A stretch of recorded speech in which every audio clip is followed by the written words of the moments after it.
everyone. It's so wonderful to see you.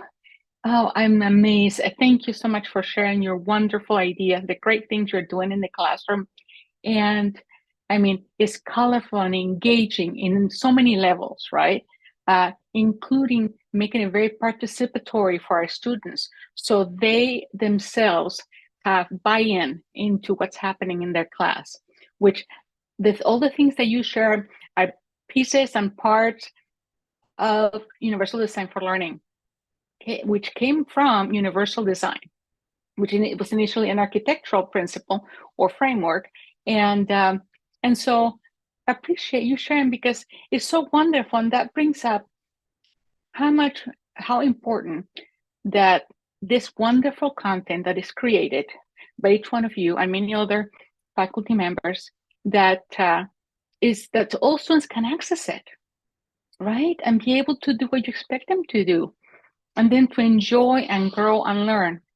So again, thank you for sharing that. And then for those of you who don't know me, my name is Anna Thompson, and I am in IT. I'm part of the Academic and Collaborative Technologies team. And I support faculty with the technologies on campus, of course, but the majority of my work is teaching others how to create accessible content, as well as I help evaluate products that we're purchasing on campus to make sure that they're also accessible. And so all of this work is important along with your work because, and I'm going to show you a little bit of the website. Can you see the graphic with the 31? Oh, it hasn't refreshed yet. Sorry, it's supposed to be 32. There it is. I hadn't refreshed the page. Bad math. Anyway, so everything should be accessible so our students can access it, right? Yes, we have accommodations. We'll always have accommodations, but students have to wait for those accommodations. And the Seattle campus is in charge of doing those, and they're always behind because there's so much of it. But despite all that, our data shows that about 21% of our campus undergraduate students and 11% of graduate students who reported this, they said that they had at least one disability. Many times, more often than not, they have more than one. Okay, I have a disability. I have to use glasses, and this is my accommodation, right?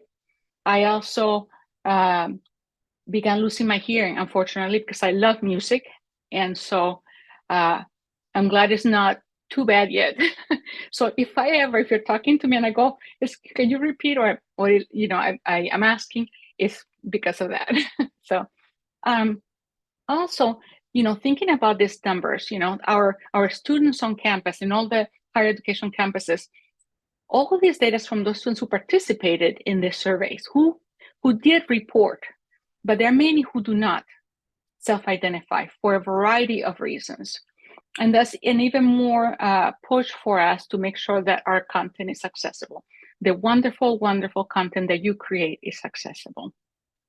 And so on the website that Todd created, and thank you again for putting this together, Todd, that we have a lot of links and information about things that can start doing to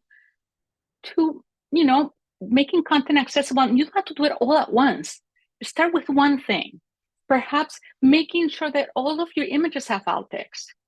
If it's communicating meaning, do the brief description for that meaning, or if it's complex, describe it in the surrounding text, right? If it's decorative, mark it as decorative, right? That sort of thing. So there's that. I mean, they're like, make sure that your links are descriptive and meaningful, using headings and using the built-in list, all of those things that are built-in tools that provide our content structure. So when we create this wonderful content, we can see it, we can read it, but anyone using any sort of assistive technology, they can have a very equitable experience. And my contact information is on the webpage. If you'd like to get hold of me, I will help you with teaching, help you learn more about it. Also help you with questions or evaluate content that you already have, your syllabus. If you want to show it to me, we can go over it, that sort of thing. A bunch of links in here, places to learn. one thing that from Canva is a very, very cool tool. I enjoy using it as well, but unfortunately, what you put out or comes out of it, especially PDFs, are not that accessible, unfortunately. So there is a service in Seattle where you can, let me open this up, in Seattle where you can apply for free remediation. There's some caveats. It has to be something that's reusable and that is high impact, right? Not a one-off for them to consider it, but they do have, so if you try to create content that you'll be able to reuse, this is a perfect place to send it so they remediate it for you. I, of course, do training and I can teach you how to do this as well if you're interested in learning. But this is an easy option to make sure that your content is accessible. So there's some other areas in here under the accessible syllabus. There's a little bit of explanation on using the rich text editor, and this is an actual built-in editor in the editor, a little accessibility checker. There's a Canvas accessibility checker that you might see as a little guy on the side, and that checks your content that you add to your Canvas pages directly, or content that's directly added to assignments or quizzes, any sort of discussions, things like that. There's also Ally, right? And that's the one that we added on. It's also in Canvas, and it gives you those bothersome colorful dials, that check all of your images and all of your files, and you're going, oh my God, there's all that red, all that orange in there. And it's like, oh, some green. And because of the meaning culturally, those colors, green is good. As it gets closer to red, it's not as good in terms of accessibility. And just real quick, I'm just going to show you an example about an accessible syllabus experience versus an accessible one. So what makes a syllabus inaccessible? It doesn't have structure. There are a lot of things like everything is an image of text versus being text, just like a big poster with a bunch of content in there. That's just an example. So this, let me give you this. So this is an example of a course syllabus experience without any structure. We may see it might look wonderful, but if it has text in it, it might look like a big jumble of words. There are no headings, no lists, everything is together. So they have to read the whole thing to figure it out, right? For example, could you tell what the reading is assigned for week 4, or what percentage of the grade is a final exam? Okay, and this is that representation of this document here, right? And this does not compare to the wonderful examples you have shared, believe me. This is just to illustrate that idea, right? That we may see something like this, but if it doesn't have real structure, not manually created headings or manually created lists, then we can provide this experience to everyone. And one last point I want to bring real quick, from the conversation on that Nora brought up about, there's all this stuff that can add it to your syllabi that adds so much content, and your syllabus becomes this 20, 15, 12-page document, right?